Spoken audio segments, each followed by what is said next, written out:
We are Anna Johnson here. Yes, so these two look very nice together. Like, it looks like it can go in one frame, and then this one looks like it's continuing, and it just continues on. It's really nice. What makes you say that? Because the portrait is half drawn? Yes, so since it's like half of the face, it just seems like there's like another one coming. Oh, interesting. Like it should be continued. Interesting. Yeah, that'd be cool.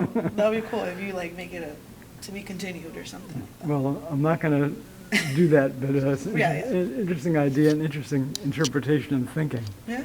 So just for my viewers, whoever views this, is a drawing I did in 2016 of 2 Palestinian teenagers and 2 Jewish Israeli teenagers who died in the never-ending conflict in 2014 and 2015. Very With sad. the architectural drawings I did in Jerusalem, one of my teaching trips, and this drawing on the right, a Jewish Israeli girl died October 7th, and a Gazan boy died sometime between October 7th and around November in the Israeli retaliation attacks against Hamas. And And this up here? that's a photograph I took on a road trip with a college friend, Israeli, to the Dead Sea in southern Israel. And I think there's a seaweed in there that I found I had brought back probably from swimming in the Mediterranean near Tel Aviv. Here, this is from the neighborhood. See all these little things here? Like jigsaw puzzle puzzles? pieces? Yeah, I picked them up on the I-90 bike ped path. There were like hundreds of them.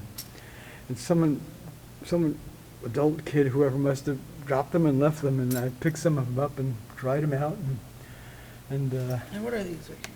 these are allegorical sea monsters, Oh, wow. like sea war monsters, I call them for this particular drawing. This is a colorful monster here. What's that? A colorful monster? Yep. Because I did a lot of teaching in schools with kids over the years, and I want to make tolerance education kid accessible and open for kids to help kids Kid-friendly. talk about what I've done. And allegorical sea monsters work really well. Yeah. So, thank you, Anna Johnson. Yeah, Appreciate no it. problem.